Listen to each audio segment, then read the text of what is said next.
Now, Sports Talk with Broads. Here's Hunter Brody. What is going on, everyone? 2 weeks away. We are 2 weeks away until we see baseball, and that is a beautiful thing. Now, it's not going to be a game. We're not going to watch Bryce Harper hit walk-off grand slams, but it will be fun just to see everybody getting back involved and getting back with the Philadelphia Phillies. And speaking of the Philadelphia Phillies, I had to bring on Dan Robinson to discuss the Phillies because I am not really optimistic about this team. I'm hearing all these rumors about Nick Pivetta and his breakout season once again. I can't believe we're getting sucked back down that road. I see the 85.5 win total, and that concerns me, but he feels good about the squad, so I needed to bring him on maybe to speak into my brain. I don't know. So, Dan, how are you today? I'm great.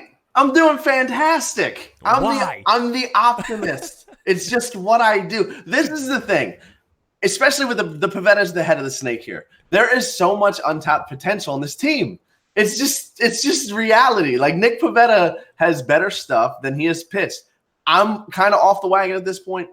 We'll get full deep dive on Nick Pivetta. We'll do that in a minute. But I love what they did this offseason so far. They didn't completely hit all areas. They didn't bring in enough arms, in my opinion. But I really do like the moves that they made. And I think with some of the guys they have coming back, if the dominoes fall, and they could, this actually could be a really good season for the Phillies. So I'm pumped because Phillies baseball is coming back. I'm excited to see them hit the diamond. And I know in 2 weeks they're not really full throttle or anything, but it's the first step in the right direction. But in terms of me being excited, I'm just excited for the sport of baseball to be back and for the Phillies to be taking the field. But when I take a step back, when you mentioned the offseason moves, Zach Wheeler was a great move. Didi for 1 year was a great move. But you mentioned they didn't really attack the pitching, and the pitching was abysmal last season, and I can't tell myself that Jake Arrieta is going to be a good number 3. I can't tell myself that Zach Eflin is going to be able to bring it every night, and I definitely can't tell myself because he worked on his connection between the rib cage and the pelvis that will help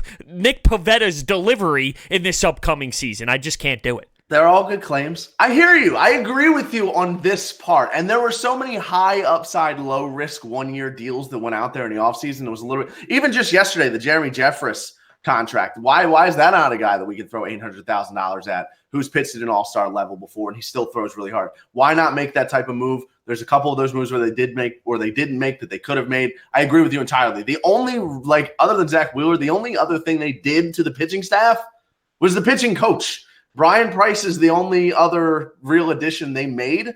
I'm not comfortable with them, really relying on Sir Anthony Dominguez to come back. And I don't know what's going on with David Robertson. He's turned into Pat Neshek all of a sudden. I don't know about that. There are a lot of question marks there. But I think Didi's a clear upgrade. He's going into the lineup, into the infield over a Maikel Franco, who was as streaky as all hell the last couple of seasons. I think McCutchen coming back solidifies that top of the order, which is a spot. Once McCutchen went down last year, I think we had the worst leadoff spot in the National League when it comes to batting average. Scott Kingery's batting average in the leadoff spot was like $180. And there was a point before we plugged him into the leadoff spot where he's actually locked out. There's a lot of things that could go right. The pitching staff is obviously a glaring weakness that you and a lot of other people are just going to kind of lose some faith. And I think that's justified. I do. I think that part's justified. And that's the thing. It's like that's what we knew the issue was.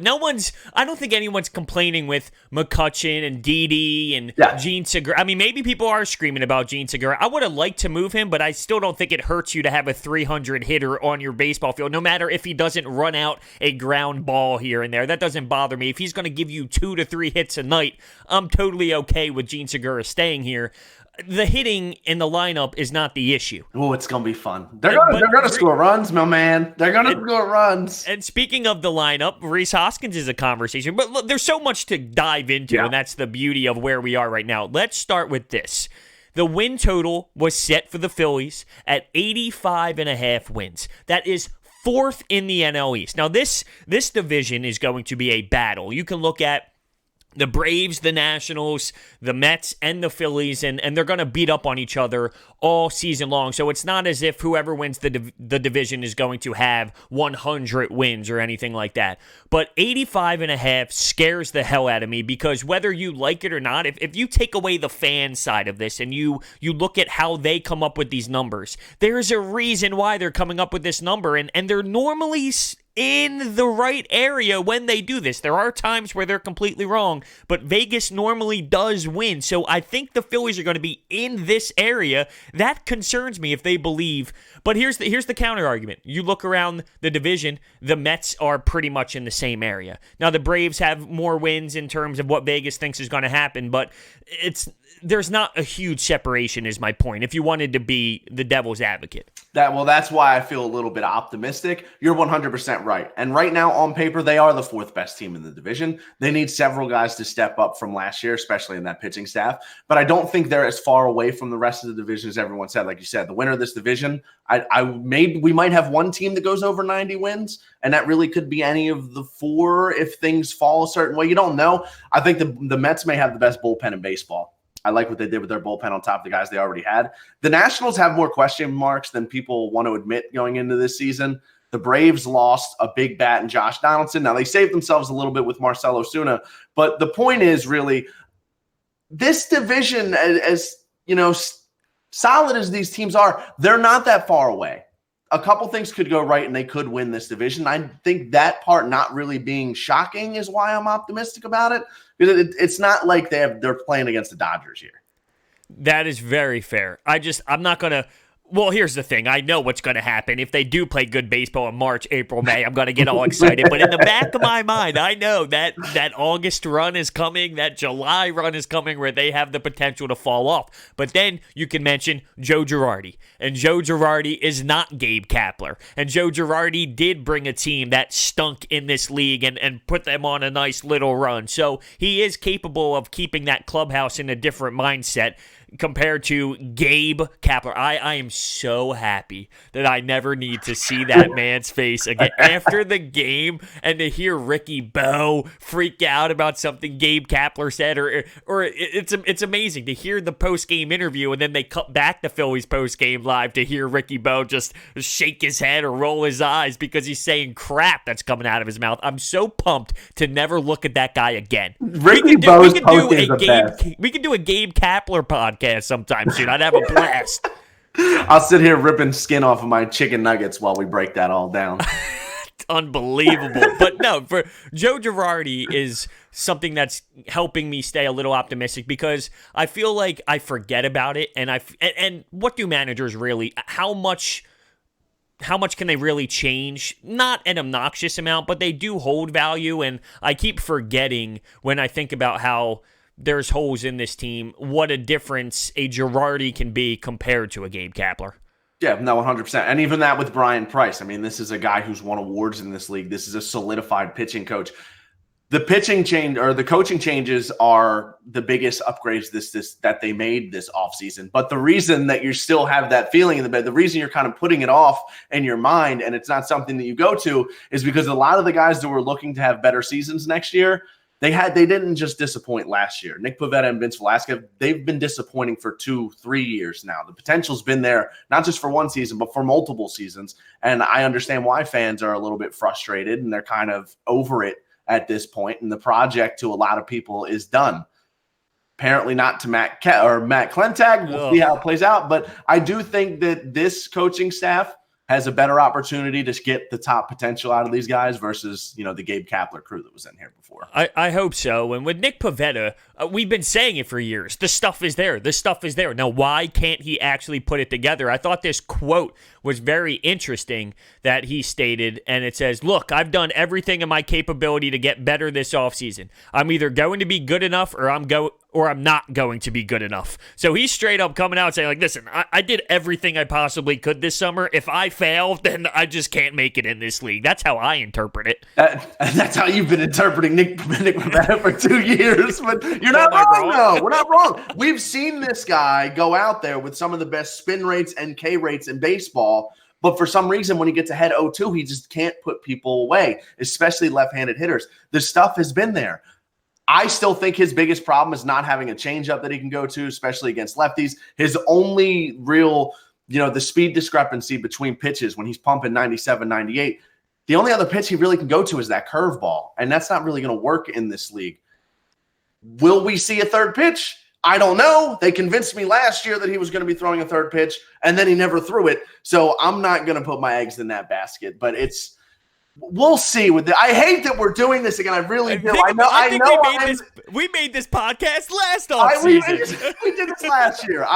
I'm off the Pivetta wagon. I'm still Mr. Optimistic when it comes to the whole team, but I'm not convinced Nick Pivetta is going to break out. He's such a baby. I think that's the biggest thing. So many times we see him just have mental breakdowns on the mound. You can see that he's visibly upset on the mound, visibly pissed off on the mound. I like guys that pitch with fire. You see guys like Max Scherzer pitching with fire. But Pivetta, sometimes it seems like it sets him over the edge versus just getting wired up, if that makes sense. No, I know you didn't just compare this, but just picture Max Scherzer's competitive fire and picture Nick Pivetta is like me when I was 7 in Little League and I couldn't get a guy out and I started crying on the mound. My mom has to come out on the mound and say, "It's all right, bro. Relax." And I have a paper bag in my mouth. That's literally Nick Pivetta. It's crazy. So here we go again. Now he's working out this offseason with Noah Syndergaard and Jack Flaherty and a bunch of people who have been in this league for a while, and he's working on new mechanics. I can't believe it. It has been risen once again, though. The Nick Pivetta hype, it's not fake. It is back full throttle by a lot of people because he changed his mechanics. It eats me alive, and I believe he's going to win the battle between him and Velasquez will be in the bullpen, but who knows how long that lasts? I don't know. And everything you just said, I can't even get with that part of it with Nick Pivetta because his fastball's been 98 with some zip. His curveball's been neck to knee on break. I don't really think his stuff has ever been the issue. So his mechanics aren't something that's going to get me excited.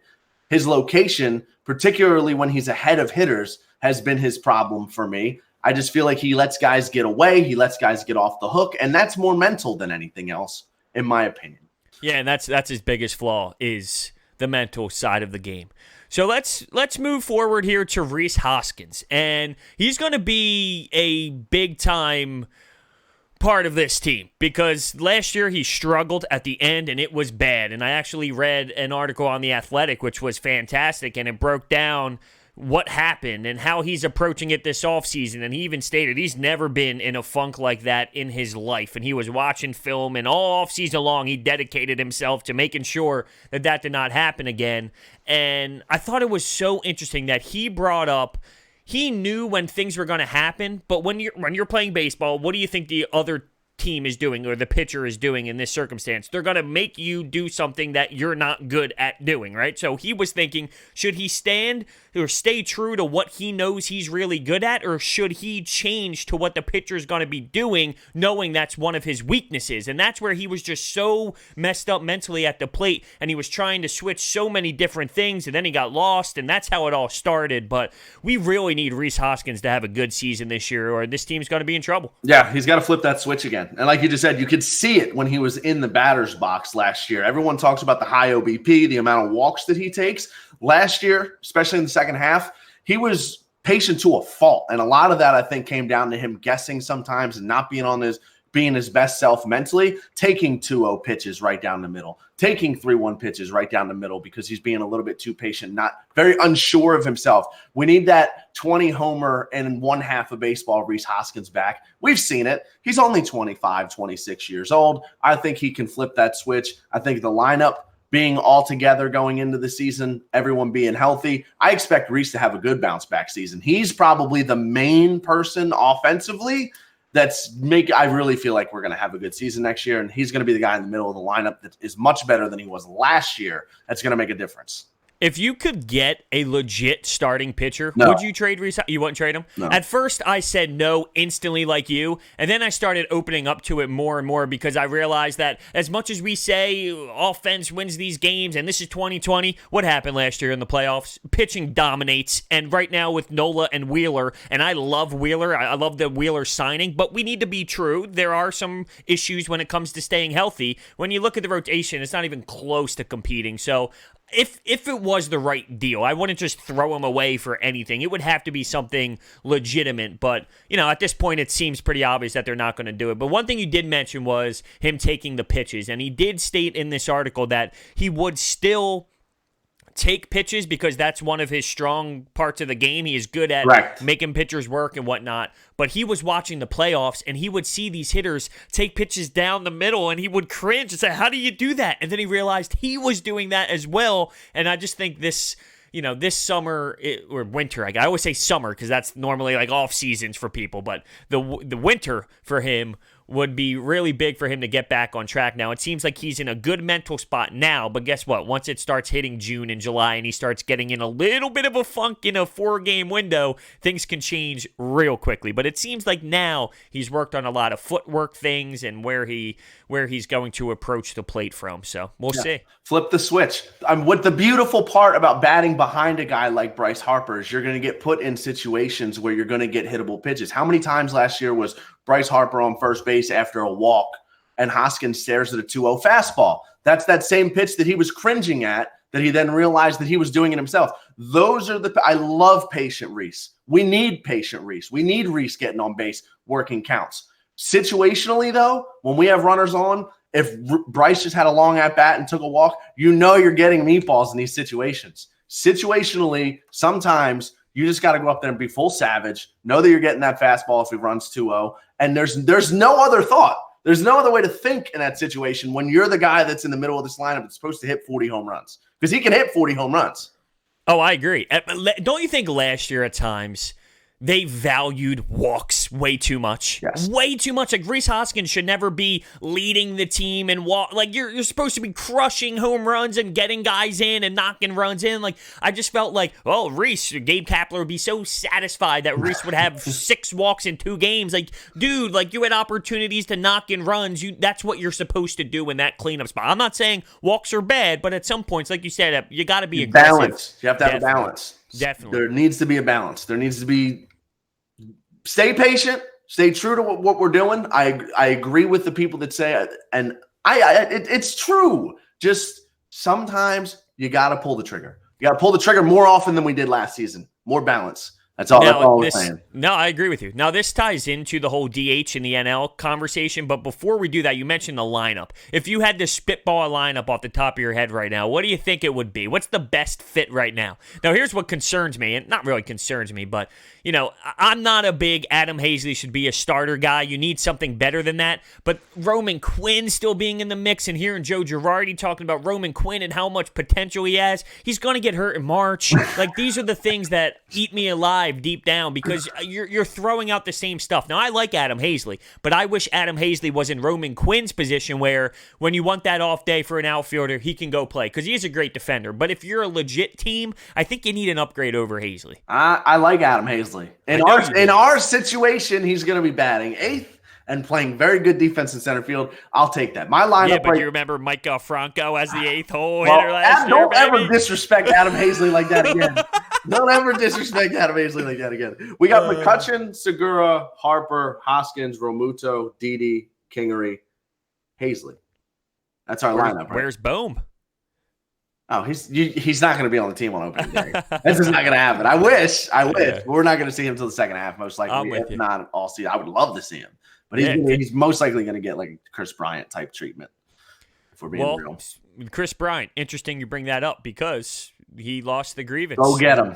Go get him right now. Go get him today. I'm with you on that. Today. I don't think they're making any more moves. And I hope we need an emergency pod tomorrow or even tonight. I hope we upload this and 2 minutes later we got to upload something else because they made a move. But what does your gut feeling tell you right now? We're going in the season with this, right? He was never going to win that grievance, if we're being honest. Yeah, we knew that. I do think, though, that there's been a culture change in baseball. I think that the Bryant situation is almost what started the ripple effect for that. He was held down when he was clearly ready. They held him down there so that they can hold some more control over him. He was never going to win the grievance because that's just how baseball was, but we're starting to see more contracts like the Acuna and the Albies contracts last year. Louis Robert with the White Sox just got his contract. He hasn't even really been on the team at all yet. So I think we're going to start seeing that more. The Phillies did it with Scott Kingery. We're going to start seeing more and more of that, but I don't know if Chris Bryant's very happy with how that situation was handled. He kind of ended up being the guy who, he took the fall for everyone else almost in that situation. Same with Eloy Jimenez. But if you can go get Chris Bryant, if they're still taking phone calls, that's a phone call you got to make.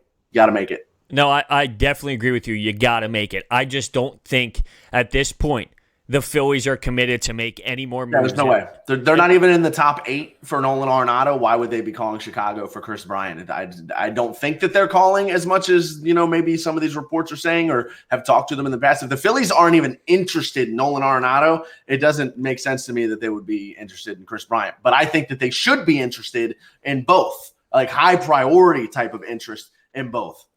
Well, the luxury tax, Dan. We don't want to be paying any more money than we should be paying. How does that make you feel? John Middleton's worth $500,000, and I don't like that conversation at all. He's worth $500,000?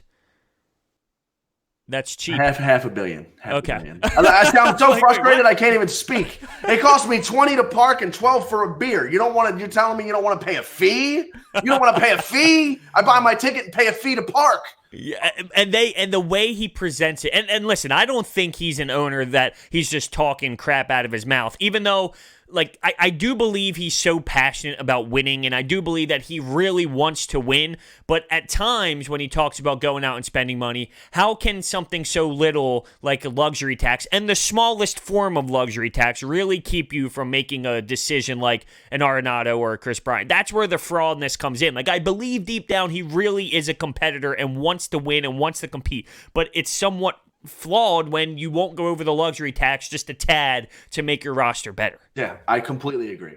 And I feel bad for Pittsburgh fans. Their payroll's $45 million right now. They have the worst owner in sports. Shouldn't that be a fine? He should have to sell the team. Make him sell the team. I don't understand. You're publicly. That's for another day. You're right. That's for another day. But I don't like the penny pinching in this department. I mean, if we were on the verge of losing like important draft picks and whatnot for going over, then that would be one thing, but it's a fine. I know. It's very frustrating.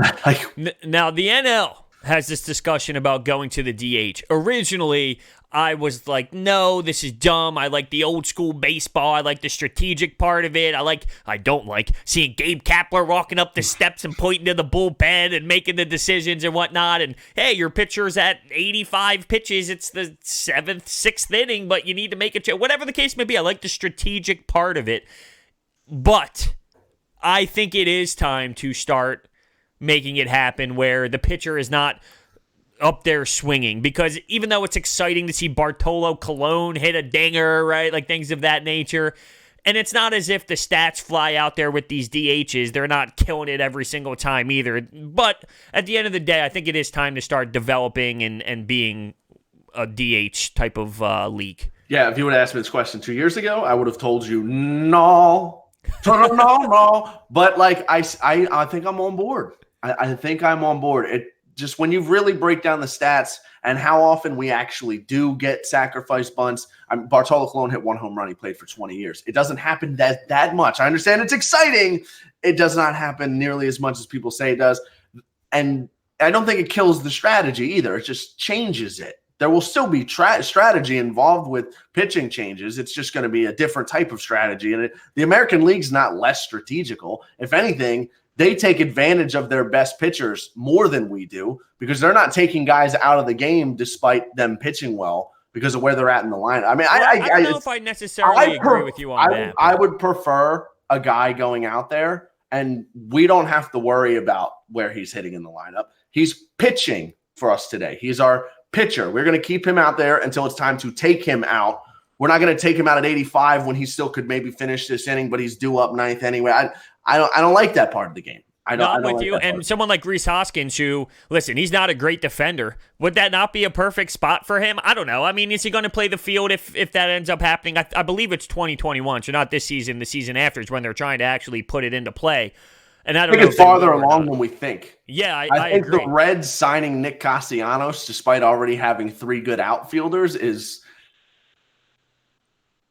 Nick Castellanos is going to be DH for the Reds next year. You know that, right? I'm with you. And I like what the Reds have done so far over the last couple seasons. But like Rhys, to me, would almost be a perfect DH if you can get a legit defensive first baseman, because I think he stinks in the field. Or Bryce Harper, when he's in year 10 of 13 and he can't really make those plays anymore. You could throw him in the DH spot. So I think there's value to it when it comes to this team, and you are going to see it, and I think it's time. There's going to be a lot of old guys, 70, 80 years old, who go to the games, who fill out their actual scorecards, who are going to be pissed off, no doubt about it. But I think it is time to make that change, and it will be interesting. The only thing that I think I'll miss is in the World Series. I find it so interesting because you have this team in the AL who's not used to it. Yeah. They got to go on the road, and now you got to throw in a whole different element. I like it in the World Series, but in the regular season, it doesn't have the same effect, if you will. Yeah. See, I'm almost in the middle even with that part of it. What do you mean by that? Why not have both teams always playing the same game? So are you questioning why it was this way at all to begin with?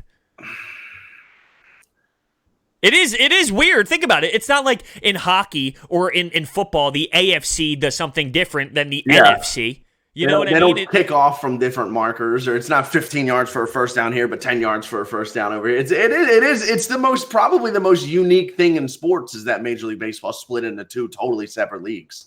Yeah, and then think about free agency, how that affects where pitchers want to go, and all of that craziness. And that part of it is almost like the beauty of it to a lot of people, and I get that part. That's why I'm very in the middle on this part. I'm very in the middle on this. But no, I agree. I do think it would be more from an entertainment standpoint. I think it would be better to have the DH in both leagues. Definitely, and another rule change that's actually happening this season is the 3-batter rule for the bullpen, and you can pretty much say goodbye to lefty specialists. Not totally, though, because there are ways around it. If there's 2 outs and you end the inning, you'll be okay. So if there's a lefty but if that person doesn't get out, if that lefty comes in and there's a righty behind him and he doesn't get that lefty out, now he has to stay in the game because there's 2 outs. It's going to be different, but I like it. Now, this adds a strategic element to things, and it speeds the game up. I'll tell you that. No, it absolutely speeds the game up. You got guys, especially in the playoffs, which I get, but you're going to the bullpen 4 times in an inning or 5 times in an inning. Commercial break, warm up, and Gabe Kapler doesn't even have guys warming up, but he'll bring them in anyway. I love just ripping Gabe Kapler. I do it every single day. But no, this is going to be interesting, and with our bullpen, with the Phillies bullpen, who knows? I mean, we don't know what Seranthony Dominguez is. Or Adam Morgan, he had a good season last year, but he stunk the year before. And I'm just thinking about the Phillies bullpen in particular. This is going to change the game. Alvarez comes in. He's stuck for 3 batters. We bring Alvarez in for Anthony Rizzo. Chris Bryant's on deck. We need him to get an out, but he walks him. He's got a pitch to Chris Bryant. I'm so happy. Listen, the new pitcher rules and the DH, I'll just say this. I am very happy I don't actually have a say in the decision-making process. As a viewer, I'm very interested to see how either thing plays out. I'm very happy I'm not the one actually making the decision because it's going to change the game. Both rules would change the game dramatically.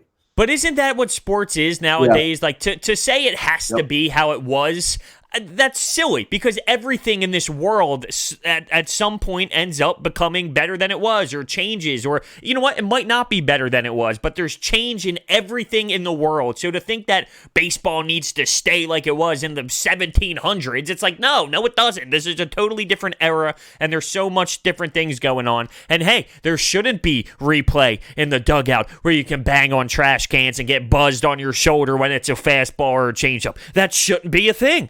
No, I agree. The biggest thing with the banging on the trash can situation for me is it creates an unfair advantage for the home team. Stealing signs has been around forever. Coaches have been sneaking up the line a little bit more to get a better angle on other coaches, and that stuff's been happening forever. But when you're the home team and you got a cameraman in the outfield relaying information electronically, the away team, they can't do that. They don't have that option. It creates an imbalance. I'm all for organic sign stealing.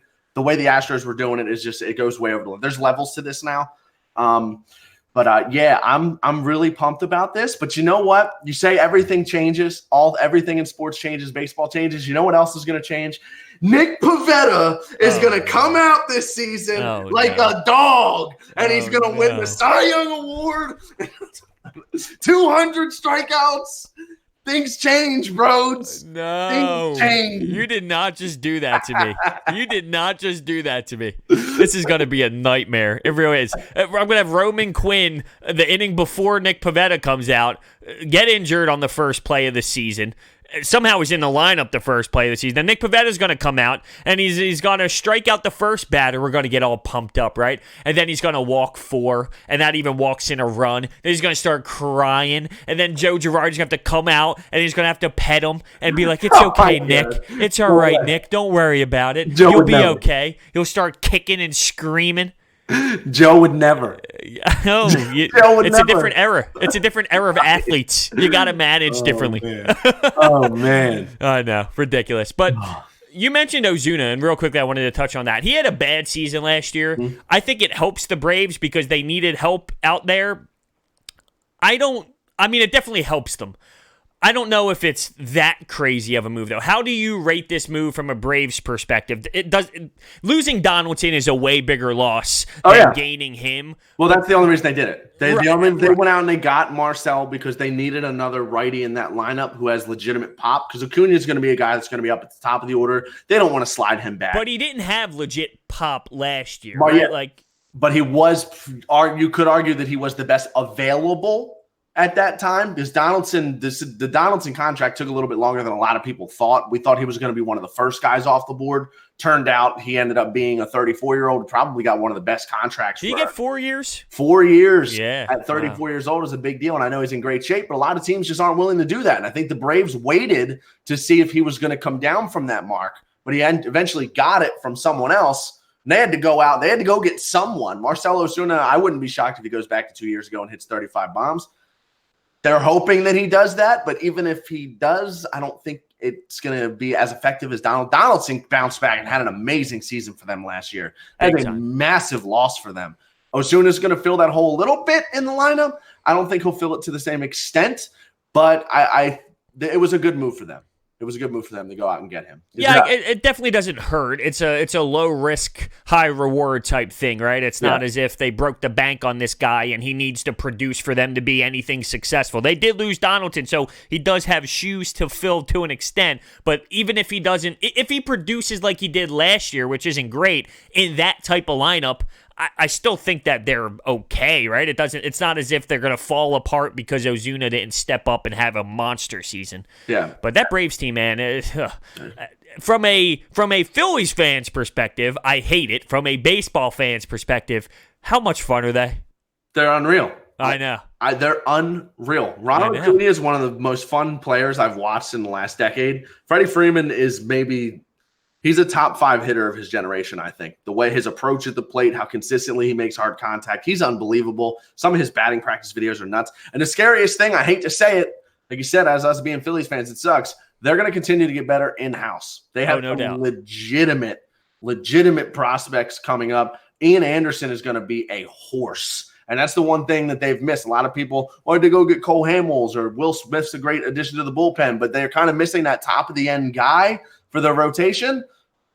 Ian Anderson, even just a year from now, could end up being that guy. If they get that top end of the rotation guy, they're going to be a very, very, very scary team in this division. They're going to separate themselves. Like we were saying earlier, we're not as far away as it may seem. If they get a top of the end starter in their rotation, they are going to be farther away than we would like. Yeah, but it's not Spencer Howard. Hey, if we want to match it, I'm all for that. Spencer Howard's nasty. I think Ian Anderson's closer, though. Oh, wow. Okay. I mean, I'm sold that Spencer Howard's this real deal hype. Yes. Ian Anderson is my number one right now. Would you say Spencer Howard can be better than Aaron Nola? Or do you think that's like what? Because listen, to me, Aaron Nola is a great pitcher in this league, but you can do better than Aaron Nola. You know what I mean? I know he finished third in the Cy Young, but that has to do with when you look at his stuff, he doesn't have triple digit stuff. Spencer Howard apparently has that triple digit stuff, so that is the reason why Aaron Nola isn't better than what he is. I think it comes down to the speed. He doesn't have that overpowering stuff, and that's the difference in Aaron Nola and say someone who is a legit starting pitcher. Like, I don't know. I'm not trying to knock Aaron Nola. I think he's phenomenal, but you know what I mean, right? He's not a top end 8. He's a middle to bottom tier ace. He is a 1, but is he a 1-1? Is he like he would be a number 1 on any team? No. Right. But he's a very good one. Anyone with repertoire like Spencer Howard throws that hard with the off-speed stuff as well. If he comes up and learns how to pitch at the major league level very quickly, and the mental aspect is right there with the stuff, then yeah, I mean, sky's the limit. Why not? Why not? Absolutely. So I had a blast talking Phillies baseball. I'm super pumped. I put on the Bryce Harper and the Rhys Hoskins shirt that I got off the guy who sells the T-shirts outside Citizens Bank Park. Did you get a pretzel? I don't know if I got a pretzel. Probably. I mean, I'm always a pretzel guy. 3 for 5 on the way to your car, man. Yeah. Hey, guy. You know what I mean? He got to soak up. And then he put the Phillies hat on. It felt good. 2 weeks until baseball starts getting their feet wet, if you will. And before you know it, it'll be opening day, and we'll be screaming up top with their backs against the wall like last year when Rhys Hoskins hit a grand slam. We were going crazy up top. What a day. I couldn't believe the line to get in. It took forever, and it was very disappointing. We missed the McCutcheon homer. We did miss. You can't tell people that. We were there. I heard it. Great. I heard them start screaming. So with that being said, thank you, Dan, for hopping on. I had a great time. Thanks for having me, man. Good times. Baseball season's right around the corner. We're going to have to do this a little bit more. I got a little tied up this winter. I'm back, though. You're back full time. Full time back to doing your thing on the tube, making MLB The Show videos.